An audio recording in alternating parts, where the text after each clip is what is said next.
Rock and roll Chicago. Hey, it's Ray and Mike, and we got some great information for you. Yeah, we just wanted to remind you about the fundraiser for the Illinois Rock and Roll Museum on Route 66, which is taking place on October 27th at the Renaissance Center in downtown Joliet. You'll be able to get tickets at Cadillac Groove shows. If you see Mike or myself somewhere, we'll have tickets. You can get them at the museum. They're only $5. Also at CadillacGroove.com, you will be able to purchase them online as well. Very good. They're going to cost you $5 a ticket. There's going to be a $10 cover charge to get in the day of the event. And for your $10, we will give you 2 more additional tickets as well as some Cadillac Groove swag. And the lucky grand prize winner will win the band Cadillac Groove. And winner must be present to win. So remember that. And Cadillac Groove will play for whatever event it is that you would like for us to play for. You know, conditions do apply. That's true. We do have so to get say out that. there and get your tickets right away. Coming to you from the studios at the Illinois Rock and Roll Museum on Route 66, it's the Rock and Roll Chicago podcast. Rock and roll Chicago. Rock and roll Chicago, my hometown. Well, I was born in the city, gonna rock your city, Chicago. Chicago rock and rollers are the best you're ever around. Hey, everybody, it's Ray the Roadie. And this is Hollywood Mike. What's going on, Ray? Oh, not a heck of a lot. Having a little technical problems before the show today, but we were able to fix that. Yeah? Yeah. Viagra? Yeah. Yeah, And, okay. and some Prevagen. So I don't forget to take the Viagra. You know, something tells me that there's another reason why you would, I forgot to take my Viagra. I don't think you need another pharmaceutical to help you remember that. Yeah. Hey, speak for yourself, buddy. Who the fuck was that? I don't know. Where'd that voice come from? It sounds like Skip Griparis. All right. He Oh, my God, it is. looks a little like him. I didn't. Yeah, it looks a little like him. He Absolutely just came does. in here from behind the curtain. Yeah. Yep. I didn't even see him come in. How you doing, Skip? I am great. Yeah. Awesome. It's warm outside, a little rainy, Yeah, but I'll take it for March. that's right. Even though this program is out in June. Oh, like I said, it's June. It's June. Look, it's so sunshiny out It's there. so beautiful It's out getting today. warm. Yeah. Well, hey, thanks for coming in tonight. We do appreciate it. Well, sure. I understand you had to brave the traffic. I had an orgy with the Olsen twins, but I gave that up to see you guys. Did you? Yes. Well, plus it's Lent. Oh, that's true. Yeah. Got to give something up for Lent. Yeah, that's true. Yeah. That's true. I don't know. I think I wouldn't have had a problem leaving the Olsen twins. No. Yeah. No. Never know. Yeah. Well, Oh, who there's knows? one of those motorcycles. that Yeah. just Yeah. went by. Yeah. That So- nobody can hear. So I don't look. I honestly don't know where the heck to start, Skip. I have to be totally honest with you because you have done so much stuff throughout your life and throughout your career and so many different things. You know, we forgot to tell them. See, the one time we forgot to tell someone. Oh, yeah. Yes. Yes. The Olsen I twins remember. were just calling him. Yes. Yeah. Please come back. Yes, we need you so much. But no, you have just done so much in your career and so done so many different things. I think I just feel like I need to get shut up and just kind of tell us the folks that listen to our podcast want to know a little bit about who you are, not necessarily who you are on stage, but how everything started. And Well, I can start talking. You can stop me when it gets too obnoxious. No, you go right ahead. Never. You just start talking. We're going to go. Oh, you have won't some even of those- be here. We're going to get those cupcakes. Yes. So you I don't blame you. I'd rather have the cupcakes myself. right. Actually, my first performing experience was as a youthful magician, about age 10, where my first shows were doing magic. Sometimes for the neighborhood kids in my basement, set up a little theater, charged them 2 cents to get in, a penny for popcorn. So I was headed to big money, as you could you could were. see. Yeah. Was that completely your idea? You're 10 Yeah, years oh, old yes. and you said, okay, how am I going to get money out of the neighborhood? No, it wasn't how to get money. It's that I love magic so much. Right, and I right. thought, well, I got to do it somewhere. So, and from that, it went to, my mom had started teaching me piano when I was 5, and she played classical piano around the house. So I got exposed to some good music early. Her brother played violin and saxophone and owned a music store for 50 years in Villa Park Music. Oh, really? Yeah. I've been there many times. Ah, well, No kidding. it's been closed for a long time. If it's the one you're thinking of, I'm not sure. It would have been open 30 years ago. Yeah, 35 probably. years ago or so. Yeah. I mean, I was in high cool. school. I was in high school at the time. I grew up in the Roselle area, but Okay. it was strangely enough, most of my friends, because of a church youth group, were like in the Glendale Heights, Lombard, Villa sure. Park area. And Sure, all that. yeah. So when I was becoming a musician myself, we'd been there many times. Yeah. My Uncle Gus was really good at getting me guitars at cost or close to it, so I could afford to get them. Anyway, I put together my first band age 16, the Aristocats, before Disney just glopped it. Stole it Just from stole you? it. Yeah. Yep. Right. You didn't have a And made legal team millions. to go after them or anything? Not at that age, no. No That's a cease shame. and desist or anything That's like a that. No, I'm not that kind of. Well, at least I wasn't that kind of. But various bands until in Joliet area, right here, until Trilogy we formed in 1969-70, and we put out an album on Mercury Records, which was based in Chicago at the time, anyway. Right. Really great album. Really crappy promotion by Mercury. The excuse was they were trying to break, at that time, Rod Stewart and Buddy Miles. We're not stars, but they signed a big contract, so Mercury put all their. The executive producer came up to me once, decades later, said, "Skip, we really blew it with you guys. Sorry." Great. Thanks. Appreciate Now that. Yeah. now you realize it. Right. Yeah. But then after that, played with another band in the Illinois Valley called Stronghold. Then got the call to, I had been writing songs with Billy Herman, who was the drummer for the New Colony Six. Now, Billy had been with a band called Aorta, which was kind of a progressive rock band in the 60s. Was that a preview to Heart? Oh, jeez. Sometimes we have to stop him. Like I knew that was coming out of his. I might need that whiskey. I might need the whiskey if you could get it. I heard it. They offered it earlier. I heard it, and I couldn't get myself up off the chair to stop him. I thought that was a preview to the band. Yeah, well, could have Start been. with the aorta and then you get Heart. In a weird kind of, squint your eyes, lose your mind kind of way. Yeah. Yeah, really good. I'm trying to think who else was in that. Pizza Terra, maybe. I could be wrong about that. Yeah. Anyway, so they had a kind of an overturn in the New Colony Six. In the late 1972, I joined the band along with a couple other guys and from the South Side who turned out to be good musicians, complete whack job as people. And I wound up writing and singing our final two singles, which were on MCA, I want to think. Remember, 9 months into that incarnation of the band, Billy Herman always did a big drum solo at the end of the night. And I look over at our keyboard player, Bob, from the South Side, during the drum solo, and Bob's reading the Bible. Thinking, this can't be good. 2 weeks later, he calls Jerry Van Collenberg, the then leader and lead guitar player, says, God told me not to play rock and roll anymore. So he quit on us cold turkey. Just left us hanging. We had gigs booked. Wow. We cut out. We canceled 2 weeks of work.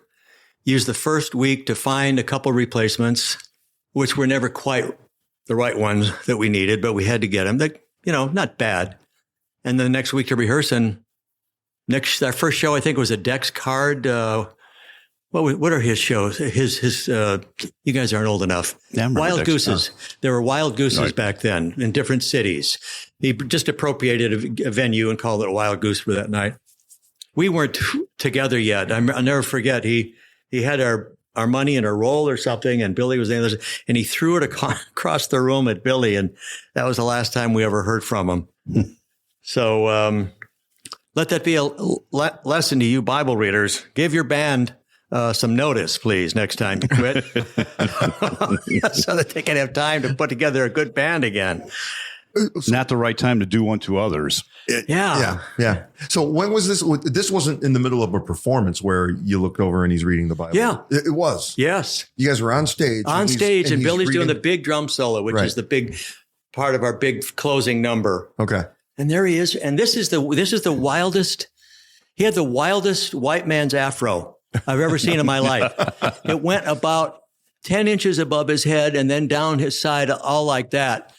And he was like this hipster and just a crazy man, but he found God in the middle of the drum solo. So could happen to anybody, I guess. I suppose at any know. time. What venue? How many people? I mean, how all saw this? Was this? Well, they didn't see it. Oh, they didn't see. Okay. No, I don't think so, because he's sitting at his what we call a cut down B3 back then.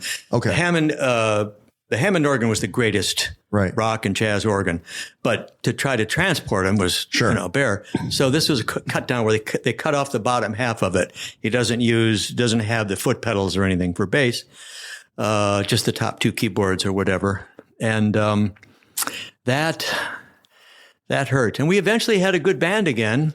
But by that time, we couldn't get the records played well, and there was discourse between some of us. And I said, Jerry, I think it's time. So we ended at the end of 74. Then I started working solo, working on my finger picking a little bit, playing a little dinky club here and there. And I get a call from Bernie Perchie from Minneapolis. Now, Bernie had been the drummer on the Trilogy album. And he said, we're looking for somebody who can play finger pick acoustic guitar and sing backup vocal. And I thought, well, yeah, I can do that. But boy, I am so sick of bands. Not interested. Bernie, there's no way you could. It's Olivia Newton-John. Oh, yes. Oh, okay, sure. Yeah, when should I be there? Wow. So I flew up to the Minneapolis and actually auditioned for the band. I initially was hired by the band, not directly by Olivia. They were a jazz fusion band when they weren't working with her. And they needed an add-on guy to, accommodate her tunes. So I wound up working with her for 4 years. After the first year, the first band with Bernie quit or got fired, depending on who you talk to. And so operations shifted to Los Angeles. So I would fly to Los Angeles for rehearsals, and then we'd go on the road for 3 months at a time or whatever. And so did that for another 3 years, 4 years. Olivia was wonderful, sweet, sung so well. She was so consistent, great pitch, great phrasing, just a doll, always nice to me. I had a crush on her the whole 4 years. How can red-blooded guy not? I don't know. Maybe the other musician didn't. I was crazy. I'd get so flustered when I talked to her. I never got over. I like talking to a regular person. I'd be. Yeah. I'm not. That's all I could do. Yeah. Terrible. Well, I'm of the age where one of the first movies that I remember seeing was when she was in Grease. Oh wow! I was in maybe about 5th or 6th grade, I think. And as a 5th and 6th grade kid, I was in love with Olivia Newton-John. And, and then my sister liked all of the, the songs like Physical and things like that. Yeah. She did the music video that was being played on Friday Night Videos all the time, where she was in the workout uniform and the whole sure. thing. Yeah. Oh, yeah. She was like my first crush. Yeah, she I understand. Really was. I understand. That was a little after my time. We ended it in the end of 78. But I think that was the biggest single of the 80s, actually, was Physical. Oh, yeah. For sure. But we did a world tour in 78, Japan, Australia, Europe. We ended at the Metropolitan Opera House in New York City. And she took me aside after that show and said, don't wait for me. I'm not going to go back on the road for a while. I said, okay. Turns out she didn't go back for another 4 years. And I was involved. By that time, I'd gone back to school at Lewis University in Romeoville, got a degree in speech and theater. I wanted to round out as a performing artist, not just the music, but, other stuff. And I started working my way through school, just playing solo gigs. I had a drum machine, I'm a little embarrassed to say. And I did pop tunes of various decades. And then at some point I said, boy, this is how I started out. I'm a little bored. So I started acting a little comedy shtick here and there. And I thought, gee, I wonder if maybe I can do that. And I was learning some skills for acting and so on, which all got incorporated. And it started, I'm thinking, but I was at the wrong venues. I was playing this place. Again, there's so much of this before your time. This is a Let Us Entertain You restaurant. It was called Lawrence of Oregano on Diversey and Clark, I think. And you would play in the waiting room because they were so busy that people had to sit in a big waiting room before they got it. And that was your audience. It was fine if you're playing music. Once I started doing comedy, I'd do the setup and then hear Johnson party, ready to be seated. I thought, wait, we're waiting for the punchline. We'll be right there. So I thought, okay, well, now let's move to a better venue. And then it was like eclectic venues like the Roxy, which was not cabaret, it was everything. It had comedians and music groups and whatever. And that was a really good fit. But I knew at some point I had to play an actual comedy club as I developed the act, got more sophisticated. So I talked to a guy that I didn't know that well at the time, John Caponera, who also went to Lewis University, but he's younger than me, but he went before me. And he said, can I get a showcase in there? So he got me a 15-minute showcase one night at Zanies, which is very hard to get, but he got it to me. And of course, I was nervous as hell. I don't know how they're going to respond to it. And I just kicked ass big time.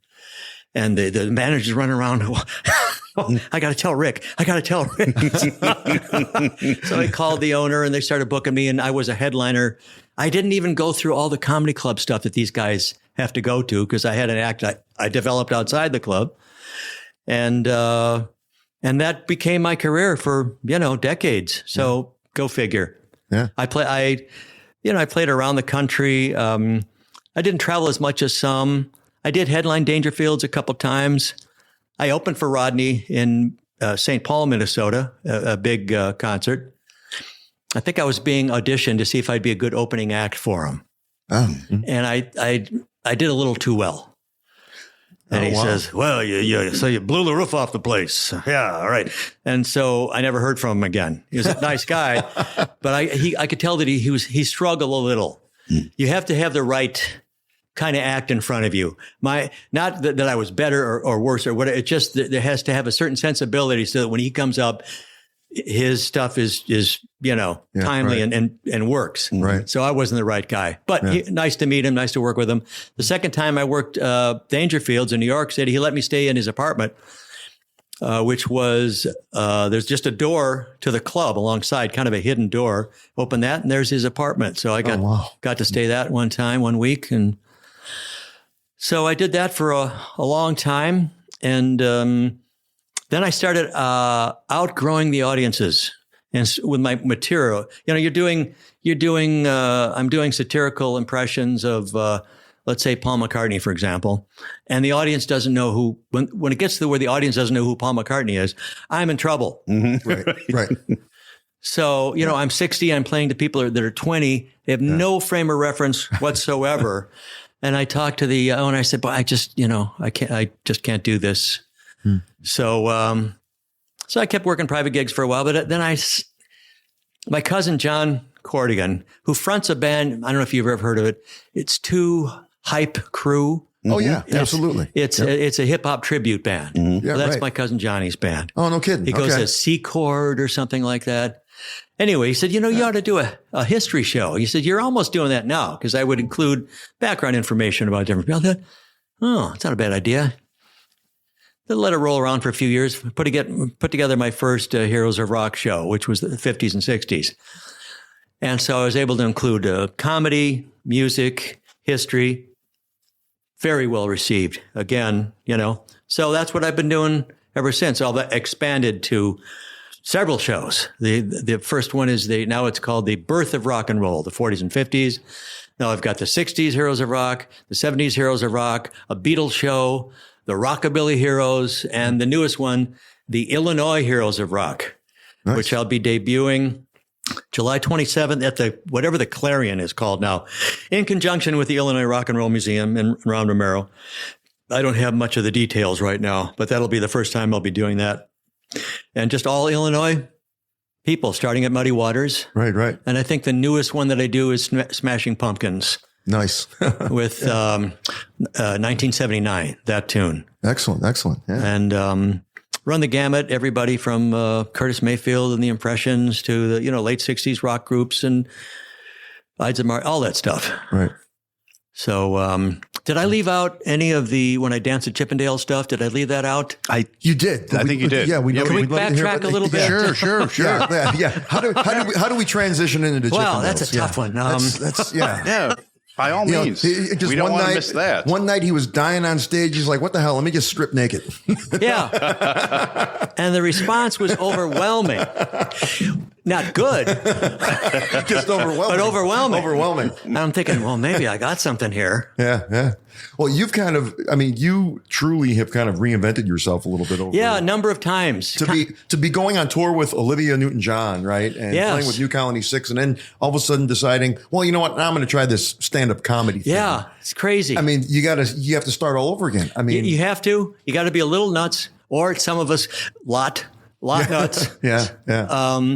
And just always needing something fresh. Like I need to be challenged. Right. I can't just do the same thing for the rest of my life. I got to give me a new challenge every now and then. Right. And these days, it's more and more challenging memorizing songs.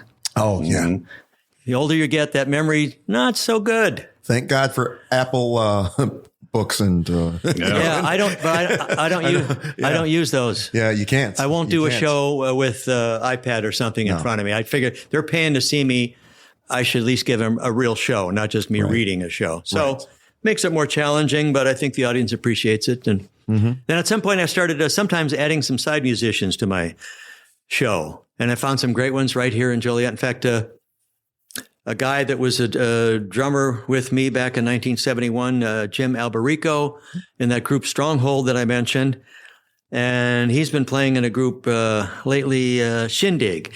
He's actually the main lead singer and rhythm guitarist for Shindig. Before that, he did a bunch of stuff. But I got him back on drums. So he's got like this mini drum kit where he sits on a cajon. You guys know what a cajon is? yeah. For your listeners, it's a wooden box that you can tap and get sounds out of, right? And you sit on it. Well, he's got that. Plus, he's got a foot pedal for the bass drum sound. Mm-hmm. And now he's added a hi-hat with his other foot and a snare drum. So it's kind of like a mini drum kit. It's not as loud, doesn't take up as much space. So I got Jim, and then on bass, I've got Jay Hilton. And it's fun playing with those guys. So my Beatles shows and my rockabilly shows, which is called Elvis, Buddy, Roy, and Ricky, I have a trio. And that's a whole different kind of fun. Not as much comedy and history, a little more music. So the shows have little different balances of, heroes, hits, history, humor. Right. And Nudity. nudity? Yeah, Nudity? and nudity. Okay. Yeah. Well, you got to have a little nudity. Little Just a little bit. Yeah. Yeah. Yeah, I used to have a band. We were called the Loincloths. Wow. Yeah. So we played. Boy, Yeah. I'm jealous. I should have thought of that. Yeah, for that a would be group pretty good. name. Yeah. Damn it. Yeah. Do any of your shows, do you perform strictly as a solo act, or do you always perform with Yes. someone else? Yeah. The 60s Heroes of Rock is solo. The Birth of Rock and Roll, the 40s and 50s, that's solo. My 70s show is where Jim plays percussion and sings harmonies. He's also a great tenor vocalist, which I'm a baritone, so it compliments me great. And sometimes a girl singer, because that's the decade I was with Olivia Newton-John. So we include 4 Olivia Newton-John songs, plus a number of anecdotes, my experiences with her and so on. Right. And so we have a girl singer. You were with Olivia Newton-John, you said, prior to her being in Greece. So you were Prior and during. So okay, prior and during. Okay. So you were with her kind of in that part of her career that made people take notice and say, "Hey, we want to get her for this film." Basically. Yeah, I guess you would say. I think her when I first joined her in March of 75, her boyfriend was also her manager. And he has passed away now, and Elvis rest his soul, but he wasn't a very good boyfriend or manager. So I don't think he always made the greatest decisions, but so at one point she dumped him and got, I think it was Katz, Gallen, Cleary, which was a reputable LA Hollywood agent. And they secured the Grease deal in 1978. Right. And of course, I had nothing to do with the movie or anything. Although I did later, I've been in a couple production of it myself. In 1984, I played Sonny Lattieri in a production at the Candlelight Theater in Summit, Illinois. Which is no longer there. Which is no anymore. longer. Now it's a Portillo's. I've been there. I've been there several. Yeah, Is it? I've been there several times. Yeah. That was like if I met a new girl, Yeah. I would impress the hell out of them by saying, "Hey, honey, we're going to go see a play and have dinner." Yeah. And I was a young man. I was like 18, 19, 20 years old when all this stuff was happening. That was like my secret weapon. We went to the Candlelight Dinner Theater. I loved that place. Well, it was fun. It was in the round, and parts of the stage were on hydraulics, would come up and down. Like one would go down, and then you'd play on the other part, and they'd put like a stage, what do you call it? Not gear, the mines, like furniture and so on, set, and then they finished, and this would come up, and then you'd have that area, or like with, I believe, as I recall, for Greased Lightning with the car, that they did that. They had the hydraulic go down, drive the car on it, and then bring it up. Yeah. And we that was about 5 or 6 months there. And after the first couple of months, we were doing 3 acts, and we included 2 songs from the movie "You're the One That I Want" and "Hopelessly Devoted to You," which were written by, I believe, John Farah, who was also her producer and main lead guitarist for the recordings and so on. And one of the still living writer of the original Grease came to the show, was not happy that we were using those other tunes, and he made us change it. So we reduced it to a 2-act play, and my favorite scene got cut. That where I got my big laugh. Of course, that got let go. Story of my life. But and then we finished it. We finished it like that. But I've always wondered. It's funny that you mentioned that, because I've always wondered. I've played several roles in Grease myself, and I've always wondered, why would they change the music from the original the original Broadway production, and they changed a lot of music for the movie. Like you mentioned, those songs weren't in the stage production. And was it the one that John Travolta sings in the movie too? The song "Sandy." That one wasn't in the stage production. That was Blue Moon, I believe, in the stage. Well, let me correct you a little. This started in Chicago. Okay. Grease was a product of Chicago, and it was done here first. Now, I don't know how many changes were made, and it was pretty raunchy. The first version was really raunchy. Okay. And that subsequently just kept taming it down a little bit for a wider audience, which I understand. But now I don't think anyone does Grease without those 2 songs from the movie. Right. But back then it was, a little touchy subject for the writer. He may not be even still alive. I'm not sure. Right. But, and then about 8 years ago, I did a production of actually at the Bicentennial Theater of Grease, and I played Teen Angel, the part in the film that was played by, that's terrible. Frankie Avalon? Frankie Avalon. Yeah. And that was kind of fun. That has always been one of the favorite characters to play in that. I think it's so fun. I can't mention the venue just yet. I can say this, but I can't mention the venue just yet because we're still working the details out. But I occasionally will be asked, my band, to play theme nights. And we've been asked to do a Grease night, but there is a twist to it. They're going to turn it into a murder mystery dinner. What? Who killed the teen angel? Because you realize you've got this angel in the storyline. Well, nobody knows how he died, so let's create a murder mystery dinner, right? The whole thing starts. Somebody comes in, somebody kills the guy. He becomes the teen angel. Oh, wow. That's interesting. Yeah. We don't have a date for it yet. And we're still working on all the details. That sounds like fun. And the whole bit, but I can't wait to do that. I was trying to find that one. I know what killed this teen angel one night. The what do you call it? The wireless on my guitar stopped working. Oh boy. And I found that singing to the track was just a pain in the ass. And I hate that anyway. I hate pre-record stuff. Right. And there's this long pause in the track, and you're supposed to come back in right on the beginning. No, what do you think I am? And there's 2 different tempos within that change. So you're supposed to count one, then slow down, I'll play guitar. It'll all be live, and which worked out great. except for the one night that didn't come out of the amplifier. So I just strummed the guitar acoustically, and we got bar. I had like 6 girls dancing behind me, which is where I always love them to be. But we made it work. Yeah. Before we get ahead of ourselves, Too late. Yeah, we already did, and then we probably need to take a break because we definitely want to hear you play a little bit. Oh wow! But you're going to need that whiskey. Let's get him some whiskey. We've got a young crowd. We've got a young audience. I have a lot of people under the age of 20 come up to me all the time and say, "Oh yeah, we listen to your podcast. We absolutely." Oh, nice. Right. So there might be some young folks out there that don't really know you from the 70s, the 80s, but they will know you from the movie Major League. They will. Oh, okay. So, we should probably we haven't talked about that. We should probably touch on that just a little bit because I know we're going to have because I know that the light's going to go on into the minds of some of our younger listeners. Like, oh, okay, yeah, him. Mm-hmm. Particularly in that I carry that whole movie single handedly. Oh, for sure. So we ought to talk about it at least. Well, some of the funniest scenes in the movie are there in the booth with you and Bob Uecker. It's pretty darn good. Yes, I was kidding, but they are pretty good. How'd you get it? Was it just a simple, hey, come audition for this? Yeah. They filmed the first Major League in Milwaukee at old, I think, County Stadium, which is no longer. And so they came to Jane Alderman Casting in Chicago to flesh out the cast. And I'd been auditioning for, this and that at that time. And most of my audition was actually as a baseball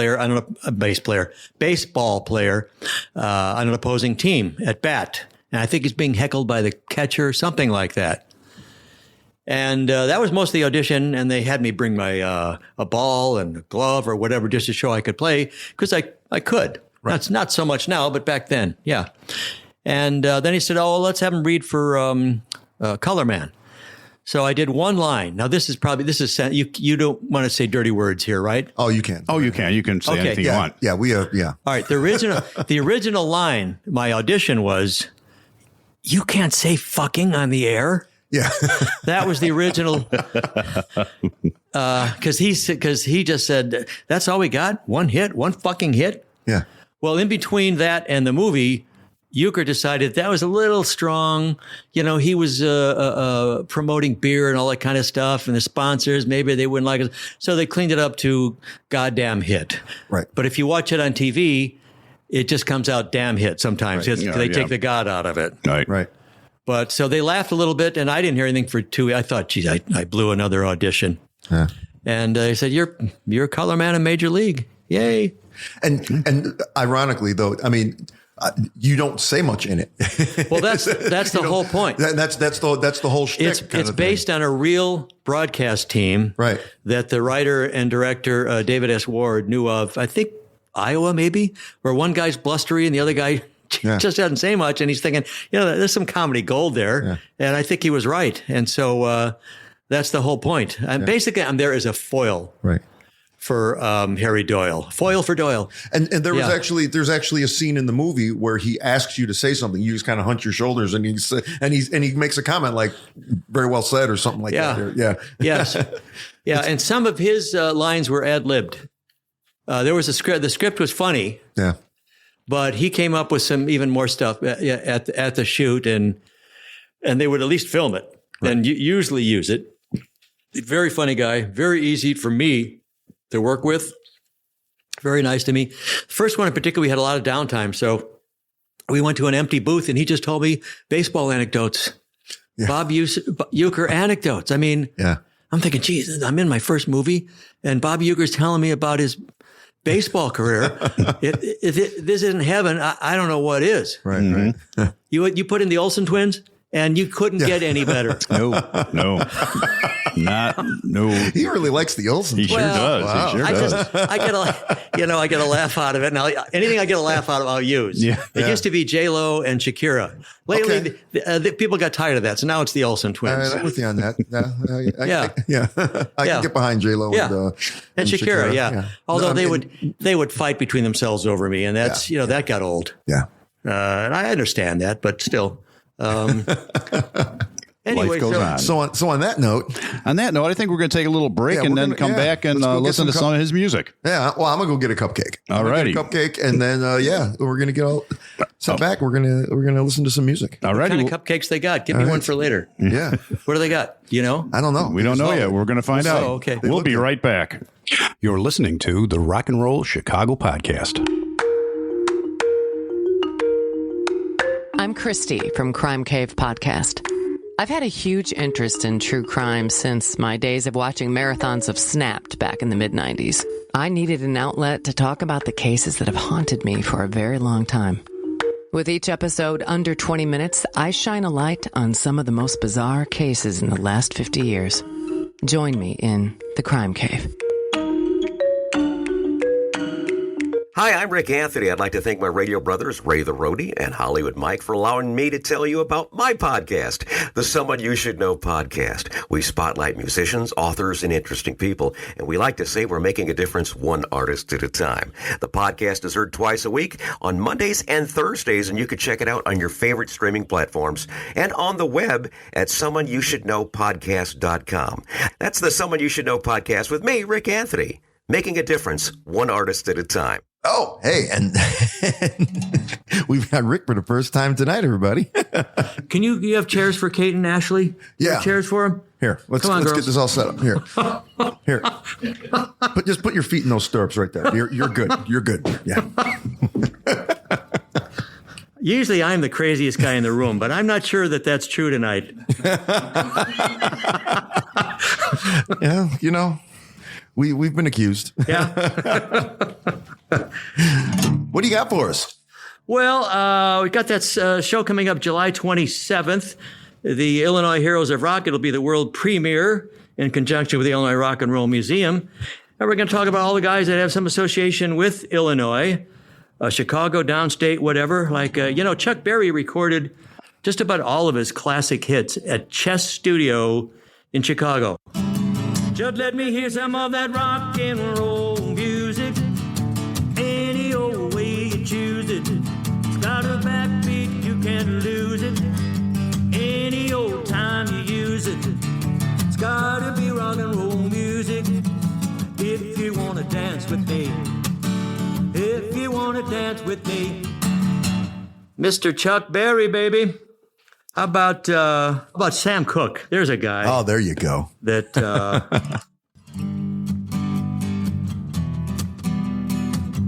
don't know much about history, don't know much biology, don't know much about a science book, don't know much about the French I took, but I do know that I love you, and I know that if you love me too, what a wonderful world this will be. How about Bo Diddley? You can't judge an apple by looking at a tree. You can't judge honey by looking at a bee. You can't judge a daughter by looking at the mother.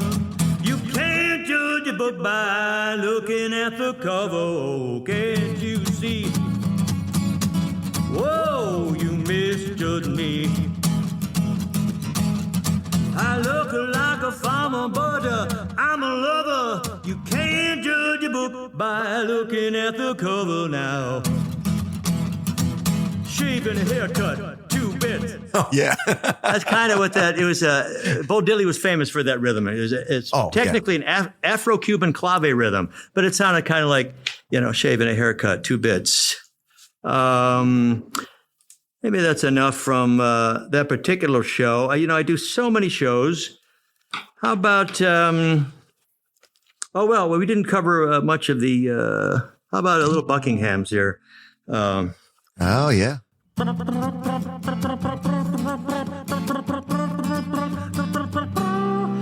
of a drag when your baby don't love you. Kind of a drag when you know she's been untrue. Oh, listen to what I've got to say. I still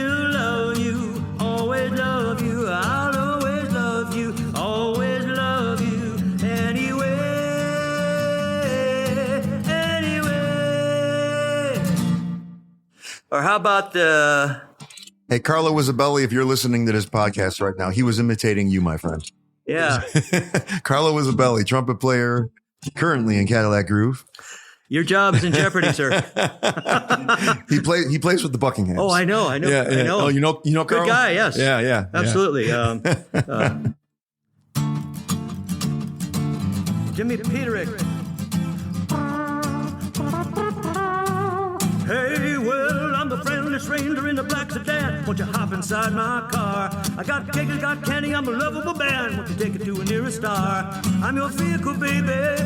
Take you anywhere you wanna go. I'm your vehicle, woman. By now I'm sure you know that I love you, I need you, I want you, got to have you, child. Great God in heaven, you know I love you.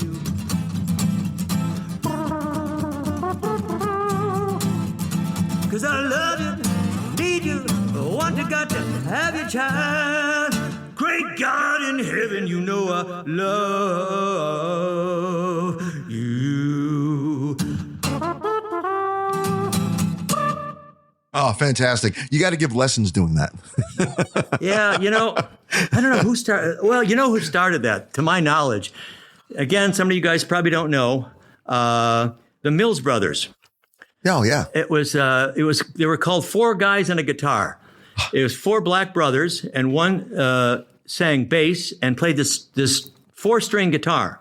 And the other three would switch. One guy sang the real high parts, and the other two switched. Like Harry Mills was the lead singer, and there's anyway, phenomenal. And they'd hear them on they became radio stars, and they would say, "Okay, this is just four guys and a guitar," but they got all that going on there, right. And people thought, "Well, no, we hear a band." Yeah. No, it was just the incredible Mills Brothers who all sang great.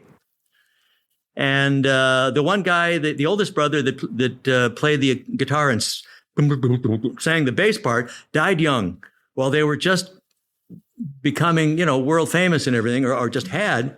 So they had to replace him with two people. Their dad took over singing the bass, and then they hired a full-time 6-string guitar player.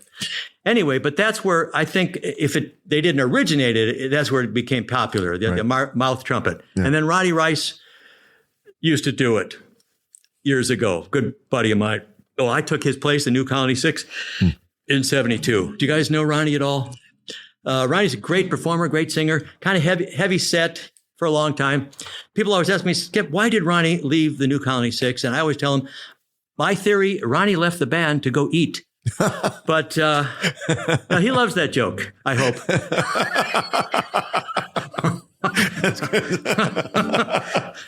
So your shows. Yeah. How do people find you? How do people learn about them? If you go to Skid Row, you look around for me. Just ask for me. Yeah. SkipGriparis.com. SkipGriparis.com. And my dates are all there. I post things on Facebook. I've got my history, some videos of my shows on my website, and anything else you guys can think of. You pick a decade, and I'll tell you what. Do you play the Glockenspiel? The Glockenspiel. That is out in the car. If you told me. Oh, see, he's looking for somebody to come in with a Glockenspiel. No. This was our biggest single from the Trilogy album. And I do this in my 70 show because it came out in 70. Give me some red wine. Make us a good time. I don't think we will find an answer for the world instead. We'll dissolve all our troubles away. All the ones that we live with each day. Gonna love everybody and say again and again. Everything is all right tonight. Ooh. Everything is all right tonight. Oh. Little taste of the Chicago band Trilogy. And it's always a crowd pleaser. There's still a group in Buckacre that I wrote some songs for. They were on, I think they were on MCA too. And they still do it. It's still their closing number. Good tune. Pick a decade. I just had a quick question. Any songs that you've written for people that we might not know that you actually wrote them? Besides White Christmas? Yeah. Oh, Irving. Yes. I don't think so. I was a salaried, what do you call, staff songwriter for UNARD, or United Artists, for a couple of years there. Mm-hmm. But nothing big came of it. 1, 2, 3 o'clock, 4 o'clock, rock. 5, 6, 7 o'clock, 8 o'clock, rock. 9, 10, 11 o'clock, 12 o'clock, rock. We're going to rock around the clock tonight. Put your glad rags on, join me, hun. Have some fun when the clock strikes 1. We're going to rock around the clock tonight. Rock, rock, rock till broad daylight. Gonna rock around the clock tonight.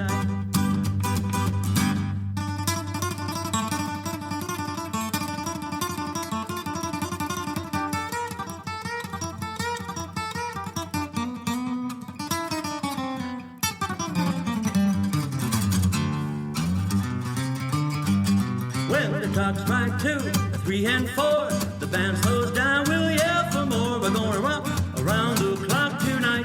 Rock, rock, rock till broad daylight. Gonna rock around the clock tonight. 2, 3, 4. That was easy for you to do. Well, No, somebody's got to do it. Yeah, that's right. Somebody's got to do it, and why not me? Hey. No, that was some fancy picking going on. Well, we don't have guitars in our hands, so we couldn't do it. No, I did not allow you guys to have guitars when I was here with a guitar, so I apologize for that. Otherwise, you'd be rocking right now. You should bring one. You should bring enough for everybody. Yeah, I really should. Yeah. So that was obviously from the Birth of Rock and Roll. Birth of Rock and Roll. Yes, that is definitely in my Birth of Rock show. That was Bill Haley and the Comets, 1965, I want to say. By the way, the solo on that was played by Cedrone, as his last name. Can't remember his first name now. Mr. Cedrone. Danny Cedrone. 2 weeks after the recording, he dies in an accident. Oh, jeez. Wow. So he is never seen in any video anywhere. Anytime you see Bill Haley, that is not Danny Cedrone, that's somebody else. So the poor guy finally reaches world acclaim with his guitar playing. Right. And he dies, man. Oh, man. So sad. This Birth of Rock thing, was it natural or cesarean? Well, that's hard to predict. It's an individual situation. I'm sure there's a lot of people wondering out there. If they want to take the easy way, they go cesarean. Yeah. But the spiritual ways, you'd have to say it was natural. Right. Of course. It was always just waiting to become. Of course. Yeah. Of course. Yeah.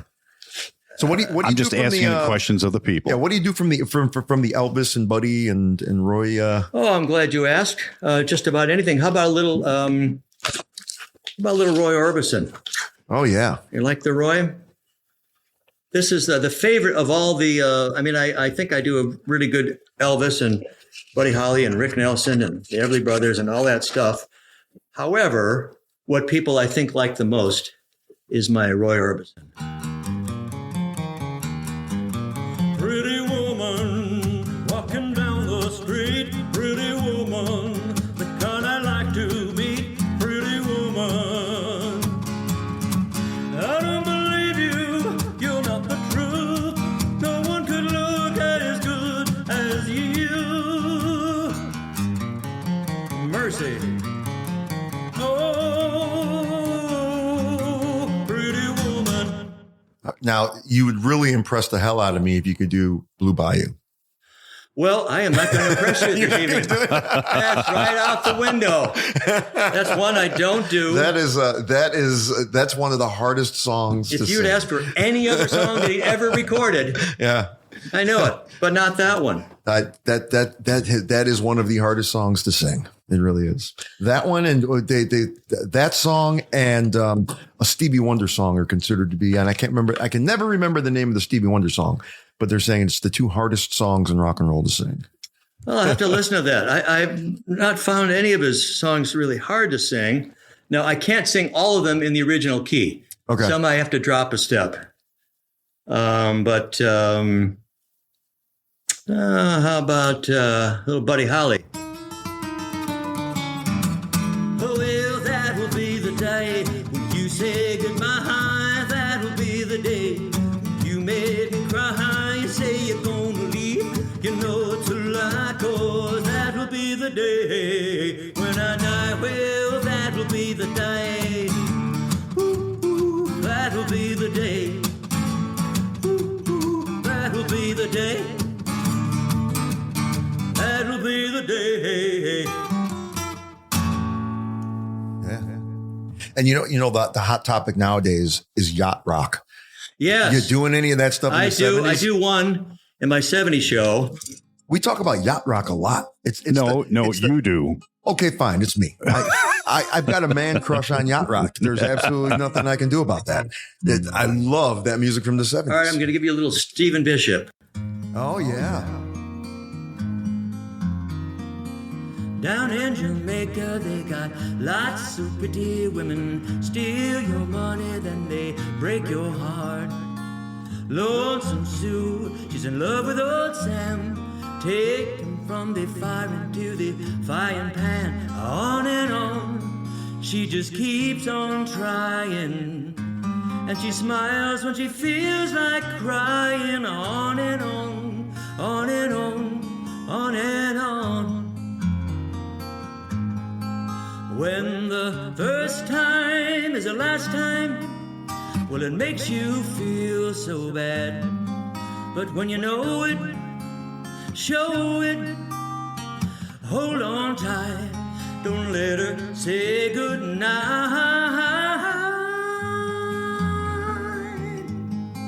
Got the sun on my shoulders, got my toes in the sand. Woman's left me for some other man. Oh, but I don't care, I'll just dream and stay tan. Toss up my heart and see where it lands. On and on, I'll just keep on trying. And I'll smile when I feel like dying. On and on, on and on, on and on. On and on, on and on.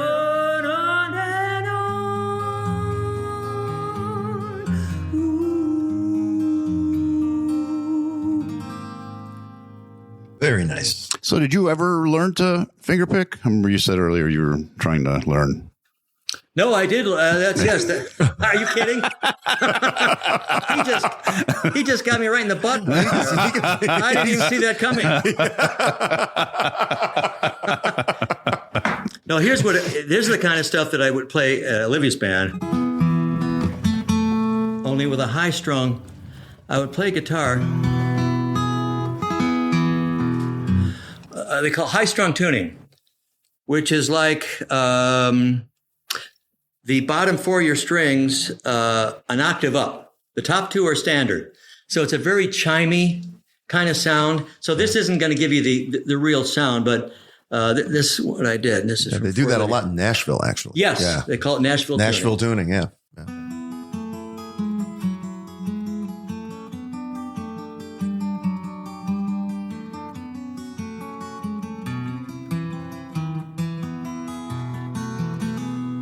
That's from Please, Mr. Please.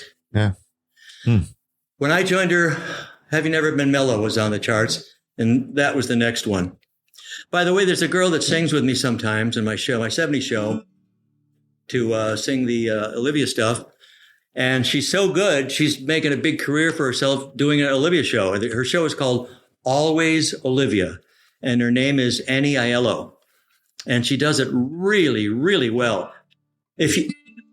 If you're even watching her, but if you close your eyes, it's really nearly impossible to tell it's not Olivia. Wow. And she got a full-fledged show with some great musicians. And what's her name? Annie Aiello. And it's called Always Olivia. Annie, if you're listening, we'd love to have you on the program. Oh yeah, well, he's working already. He's looking for. She's up in Crystal Lake, but who knows? She might come down. Maybe if I said I'd buy her lunch or something, she'd make the trek. But it's a long way for her. Yeah. But she's doing well. She's playing all over the country. She got a really big agent, very, very quickly. She hit it just the right. Just as she was putting this thing together, Olivia dies. Yeah, like the same summer. Yeah. And so now all of a sudden everybody's clamoring for it because Olivia can't perform anymore. Right. True story. I had a brush with Olivia. So wait, the rest of the stuff tonight been false? It's completely, You've been lying? Just complete bullshit. All right, lies. go ahead then, just so I know. I think we have somebody at the door. Oh, do we? Yeah, we have somebody at the door. Let me check. Our next crew might be there. But, in my day job, I'm a laboratory consultant. Oh, wow. And what's a day job like? Yeah. What is that like? Well, it's really boring compared to my night job. That's for sure. Yeah. No, actually, as a lab consultant, people think I'm a lot smarter than I am. But I got invited to go to a conference one time, and the keynote speaker was Olivia and her husband. Oh, wow. And then like 3 months later, she passed away. Oh. But I got to speak to her about how her and her husband went to South America and they were looking for all these natural cures and the whole bit living with the indigenous people. And I got to sit and talk to her for about 20 minutes and ask her all kinds of questions. She was just wonderful. She had no idea who I was. Met for the first time. I mean, we were just talking and she gave me a hug like we were best friends our entire life. But I absolutely love the fact that I got the chance to meet her. You're very lucky. A lot of people wish they'd had that experience. Yeah. And for me, about a year before she passed, her restraining order against me expired. That was good. Yeah. So, it's kind of, she had to go out. At least we settled that. And you've got her autograph now. Yeah. Because, yes, you've got her autograph. And it's on just a restraining order. Just not to jump on your bandwagon, but just recently I was able to get a 70s show for myself. So my friends were asking me like, hey, what's this gig? Who are you playing? What bands you playing? I'm like, no, it's not bands. I said, I'm at the home. So all these people that are 70s. The 70s? Yeah. That's kind of a playing for home. them. Yeah. The 70s. So, well, all righty then. How about one more? One more song? Yeah. Just a little bit. Now, this is, sure. Speaking of Olivia, this will kind of tie everything in, allegedly. And that world tour we did in 1978, you might find this hard to believe. Well, people that know me find it hard to believe. Disco was big, late 70s, right? So we would go dance at a disco in each city that we played. Me, disco. Just try to get that image out of your head. In the nude. Yes. Well, yeah. If they paid me. So, and in every disco, this big hit from Olivia's Australian compatriots played. Well, you can tell by the way I use my walk. The woman's man, no time to talk. Music loud, women warm, looking to get around. I was born, I was all right. It's okay, you can look the other way. You can try to understand your out of the man. Whether you're up on your way, you're up the other day and alive. Hit it, did it, breaking it, everybody taking it, we're staying alive, staying alive. Ha, ha, ha, ha, staying alive, staying alive. Ha, ha, ha, ha, staying alive.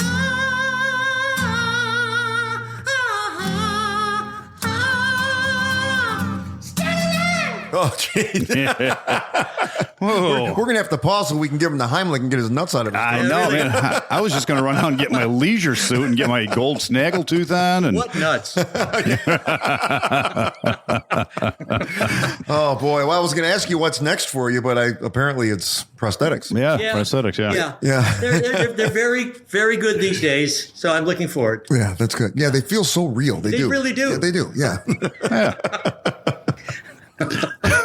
Well, All right, this is really going south. Yeah. So, we run out of questions when we're talking about the feel of prosthetic balls. That's right. You look up tangent in the dictionary, and the three of us sitting here will be pictured. Yeah. Yeah, well, that's true. ADHD as well, I have a feeling so. Well, thank you for having me be your guest here. Yes, guys. thank you, Skip. No, yeah, thank you very much for coming out. And great had you. I'm gonna Great, get back to great the having Olsen you. twins as soon as I can. Yes. Say hi. Oh, I for will. me. Oh, they ask please. about you. It's a little annoyingly asking about you guys all the time. Yeah, Sure. I know. Yeah. Yeah. All righty then. We'll see you around somewhere soon. I hope so. See you then. Thank For you. sure. We'll Bye. see you. Bye. My perfect mate. A gal I nearly flirted with would likely be a lively date. I started looking elsewhere cause I really wasn't feeling the love. Then something made me stop like a lightning bolt from up above. Oh, she had Jesus in her cleavage, a tiny Jesus in her cleavage. Well, there you have it. Skip Griparis. What an interesting guy. How about it? He has done everything. Absolutely everything. And when he gets bored, he finds something else to do. Find something else to do. Yeah. It's amazing. And just has to kind of go back and start over again from square one with whatever. And he's successful at it. Throughout his career. Yeah. And he's successful at it. That's amazing. Because he works at it. Yeah. You got to have a good work ethic. Yeah, if you don't. I can't wait till people find out that we interviewed the guy from Major League. That's going to be awesome. That's right. That's right. We have a movie star in our midst. Yeah. Yeah. I'm going to have to go home and watch that movie now. Yeah, maybe me too. Yeah. Maybe I'll do that. Well, that was a lot of fun. And as always, thanks for listening to the Rock and Roll Chicago podcast. Check us out every Tuesday for another new exciting episode. And don't forget, you can also hear us on Road to Rock Radio, brought to you by the Illinois Rock and Roll Museum on Route 66. See you next week. The Rock and Roll Chicago podcast is edited by Paul Martin. Theme song courtesy of M&R Rush. The Rock and Roll Chicago podcast does not own the rights to any of the music heard on the show. The music is used to promote the guests that are featured. Rock and roll Chicago. Rock and roll Chicago.